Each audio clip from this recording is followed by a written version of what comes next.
परंपराएं हमारी संस्कृति का अहम हिस्सा हैं। रूढ़ियों को एक बार की भूल जाएं तो परंपराएं हमें बहुत कुछ सिखाती भी हैं।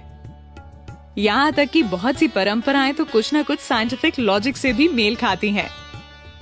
अब एक ही गोत्र में शादी ना करने की हिंदू समाज की प्रथा को ही ले लीजिए, यहाँ भी साइंटिफिक रीजन जुड़ा है। रिसर्च के मुताबिक जेनेटिक बीमारी से बचने के लिए सेपरेशन ऑफ जीन्स जरूरी है, यानी अपने नजदीकी रिश्तेदारों या फिर एक ही जीन के लोगों से शादी ना करके जेनेटिक बीमारियों से बचा जा सकता है। अब कान छिदवाने की परंपरा को ही ले लीजिए, इसके पीछे वैज्ञानिक तर्क है कि ऐसा करने से कानों से होकर दिमाग तक जाने वाली नस का ब्लड सर्कुलेशन बेहतर तरीके से होता है और साथ ही साथ सोचने की क्षमता भी बढ़ती है। माथे पर तिलक लगाए शख्स को देखकर आपके दिमाग में पूजा पाठ करने वाले इंसान की इमेज बन जाती है, लेकिन इस पर विज्ञान कुछ और ही कहता है। दोनों आँखों के बीच आज्ञा चक्र होता है, जहाँ तिलक लगाने से कंसंट्रेशन बढ़ता है।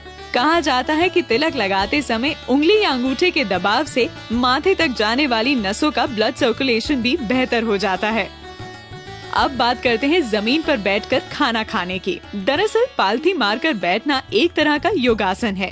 इससे मन शांत रहता है और डाइजेशन दुरुस्त बना रहता है। हाथ जोड़कर नमस्ते करने का भी वैज्ञानिक तर्क है। सभी उंगलियों के आपस में दबाव से एक्यूप्रेशर प्रोसेस होता है। इसका सीधा असर आँख, कान और दिमाग पर होता है। इस दबाव से सामने वाले व्यक्ति को लंबे समय तक याद रखा जा सकता है।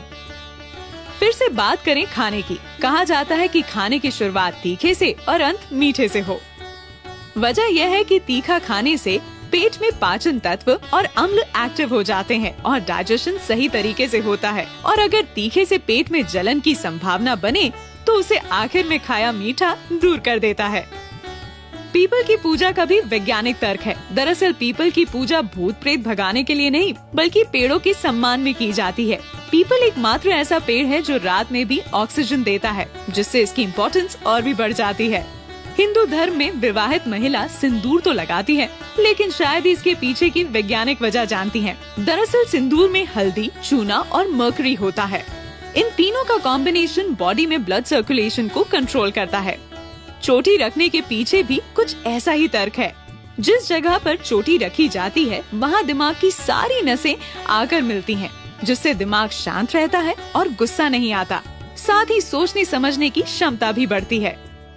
ये थे कुछ लॉजिक जो बताते हैं कि परंपराएं यूं ही बस निभाने के लिए नहीं है।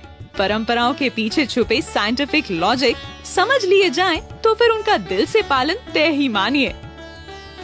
दैनिक भास्कर.com की रिपोर्ट।